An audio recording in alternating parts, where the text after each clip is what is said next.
Sampaikan oleh di dalam paparan Pak Menteri. Yang pertama, saya ingin sampaikan apresiasi yang sebesar-besarnya kepada Pak Menteri atas diterimanya beberapa rekan-rekan dari mantan GAM, Pak, beberapa waktu yang lalu itu atas MOU dari perjanjian Helsinki, Pak. Mudah-mudahan pertemuan terakhir itu beberapa minggu lalu itu bisa direalisasikan segera, Pak. Mudah-mudahan, Pak, kita berharap sekali. Kemudian yang kedua itu menambahkan tadi, Pak, dari kawan-kawan juga ada tadi Pak Anwar, baik Pak, mengenai redistribusi, Pak, terhadap lahanan ex-HGU, Pak.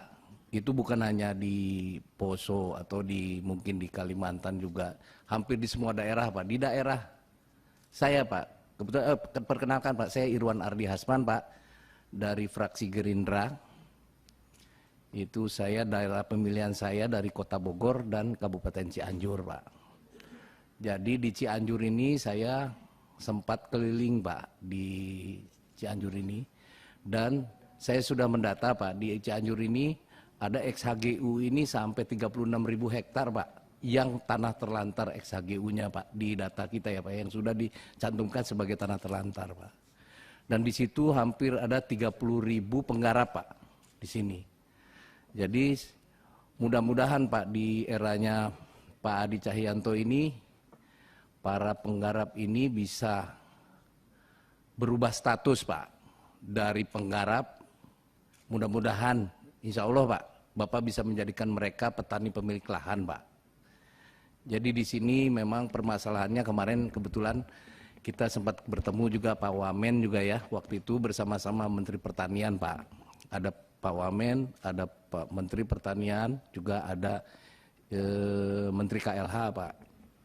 Jadi kita coba menyoroti, Pak, mengenai kemandirian pangan, Pak, di sini. Bahwa ini masalahnya masalah yang sangat-sangat krusial, Pak, ke depan, Pak, nih. Karena kita ini segala masih impor, Pak. Jadi kebetulan saya di daerah pemilihan saya ini di Cianjur ini, Pak. Ini lahannya banyak, Pak, dan penggarapnya banyak, Pak. Jadi saya mengumpulkan aspirasi dari masyarakat di Kota Cianjur, khususnya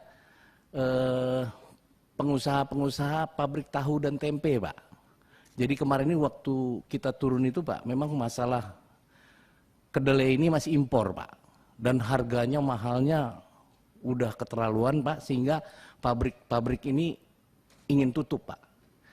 Jadi bagaimana kita coba memikirkan supaya kita bisa mandiri, Pak, kedelainya. Lahan, Bapak punya lahannya, Pak. Petaninya, penggarapnya ada, Pak. Cuman mereka sekarang statusnya dikejar-kejar sama polisi, Pak. Karena statusnya dikejar-kejar sama polisi, kenapa, Pak? Karena banyak pengusaha yang mengklaim, Pak, bahwa itu HGU saya. Padahal sudah habis masa waktunya, Pak. Di sini jadi inilah perlu ketegasan dari BPN, Pak. Kenapa nggak langsung aja diberikan kepada mereka, Pak? Jangan kita lalu penggarap-penggarap ini statusnya jadi buron, Pak. Ini yang kasihan, Pak. Ini rakyat, Pak. Kita kembali kepada Undang-Undang Dasar 45 pasal 33, Pak. Itu perlu kita pegang, dan keadilan sosial bagi seluruh rakyat Indonesia ini juga perlu dijalankan, Pak. Mudah-mudahan di era Bapak ini ya kita bisa bersikap adil, Pak, kepada rakyat, Pak. Insya Allah, Pak. Di sini jadi memang di Cianjur ini insya Allah kalau 36.000 hektar banyak, Pak, yang bisa kita lakukan, Pak, untuk kemandirian pangan kita, Pak. Impor-impor ini bisa kita kurangi, Pak. Terigu juga kenapa harus kita impor terigu, Pak? Permasalahannya, Pak, kenapa kedelai ini petani nggak mau menanam kedelai, Pak? Kemarin juga sudah saya sampaikan ke Pak Menteri Pertanian. Masalahnya harga kedelai sendiri cuma harganya itu 12.000, Pak. Tapi ditanam 3 bulan, Pak. Hasilnya 1 hektar itu cuma menghasilkan 1,2 ton, Pak. Jadi penghasilan mereka sangat sedikit. Untuk 3 bulan itu hanya sekitar 14 juta. Jadi kalau Menteri Pertanian bisa memberikan bibit gratis dan pupuk gratis, ini harus ada integrasi Pak antara BPN sebagai yang memberikan lahan dengan Kementerian Pertanian. Kalau memang kita mau kemandirian pangan Pak, bukan ketersediaan pangan Pak, tapi kemandirian pangan yang kita perlukan Pak. Jadi di sini mungkin peran BPN juga diperlukan Pak di sini.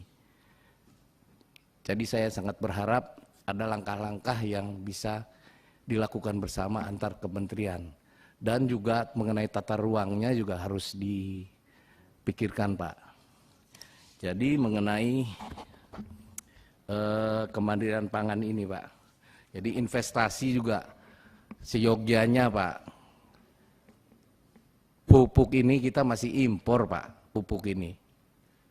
Harusnya Menteri Investasi itu berpikir bagaimana membangun pabrik-pabrik pupuk Pak di Indonesia, bukan pabrik-pabrik mobil Pak.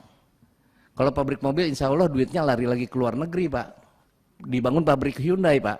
Uangnya bukan di Indonesia Pak. Yang ada rakyat kita suruh beli Hyundai Pak. Uang hasilnya dibawa ke Korea Pak. Jadi mungkin itu yang perlu. Lebih baik kita bangun pabrik-pabrik yang menunjang untuk kemandirian pangan kita Pak. Mungkin pabrik pupuk gitu kan. Pembibitan. Jadi itu. Kemudian yang ketiga Pak.